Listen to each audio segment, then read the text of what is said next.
আজকে পাঙ্গাস মাছের একটা রেসিপি আপনাদের সাথে শেয়ার করব।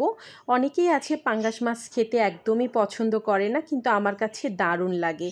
তো এই মাছটা কিন্তু অনেক তেলযুক্ত একটা মাছ। আপনারা এভাবে রান্না করবেন, মাছটা খেতে কিন্তু গরম ভাতের সাথে জাস্ট দুর্দান্ত।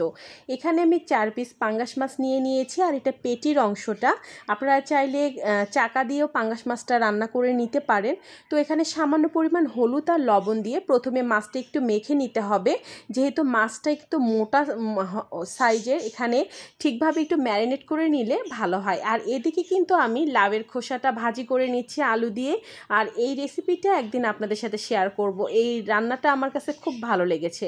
যাই হোক, তো এখানে একটা পাতিলে আমি প্রথমে দিয়ে দিচ্ছি তেলের পরিমাণটা এখানে আমি একটু বেশিই দিয়েছি, যেহেতু মাছটা কিন্তু তৈলাক্ত। আপনারা চাইলে তেলটা কিন্তু কমিয়ে দিতে পারেন। যাই হোক, এখানে আমি পেঁয়াজ কুচি এবং কাঁচামরিচ ফালি দিয়েছি, এবং কাঁচামরিচ দিয়ে মাছ ভুনা করলে আমার কাছে কেন জানি খুব ভালো লাগে।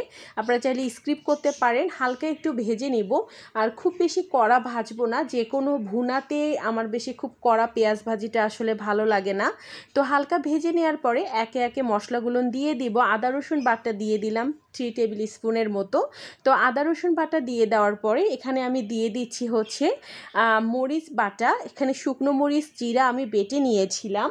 তো দিয়ে দেওয়ার পরে খুব ভালোভাবে একটু কষিয়ে নিব। সামান্য পরিমাণ হলুদ দিয়ে দিচ্ছি আমি, তারপরে লবণ দিয়ে দিচ্ছি স্বাদ অনুযায়ী। কষিয়ে নেওয়ার পরে যতটা ভালোভাবে কষানো যাবে, আসলে যে কোনো রান্না একটু ভালোভাবে কষিয়ে করলে আমার কাছে অনেক ভালো লাগে।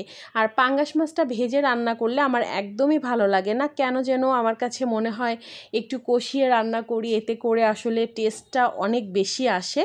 আপনারা চাইলে ভেজেও করতে পারেন। তো খুব ভালোভাবে দেখতে পাচ্ছেন ভিডিওতে আমি কিন্তু খুব ভালোভাবে কষিয়ে নিচ্ছি, একদম শুকনো করে ভেজে নিচ্ছি। আর এটা হচ্ছে আপনার সামান্য পরিমাণ পানি দিয়েও আপনারা কষিয়ে নিতে পারেন। আমি কিন্তু আপনাদেরকে ভিডিওতে অলমোস্ট দেখাচ্ছি। তো কষিয়ে নেওয়ার পরে এখানে কিন্তু আপনারা আরও সবজি দিয়েও রান্না করে নিতে পারেন, যে যেভাবে খায় আর কি। কিন্তু পাঙ্গাস মাছটা কষিয়ে রান্না করলে সব থেকে বেশি মজার হয়। যাই হোক, এখন আমি এখানে দিব পানির পরিমাণটা আসলে খুব বেশি দিব না, সামান্য পরিমাণে দিব। আর এই অবস্থায় চুলার আঁচটা কিন্তু একদম লো টু মিডিয়াম থাকবে। তারপর এটা কিন্তু অলমোস্ট হয়ে গিয়েছে, দেখতেই পাচ্ছেন। আর এটা একটু মাখো মাখো থাকবে ঝোলটা। এভাবে ভাতের সাথে খেতে আমার কাছে দুর্দান্ত লাগে। অনেকেই আছে বলবে যে পাঙ্গাস মাছ খাই না, গন্ধ লাগে, এ লাগে সে লাগে, কিন্তু না, আপনারা এভাবে একটু ট্রাই করবেন গাইস, অনেক ভালো লাগে, ট্রাস্ট মি। আর কালারটা কিন্তু মারাত্মক এসেছে। আমার বাসায় সবাই পাঙ্গাস মাছ খেতে অনেক পছন্দ করে, এবং আমি এভাবে রান্না করলে তো সবাই একদম চেটেপুটে খেয়ে নেয়। ভিডিওটি যদি ভালো লাগে অবশ্যই আমার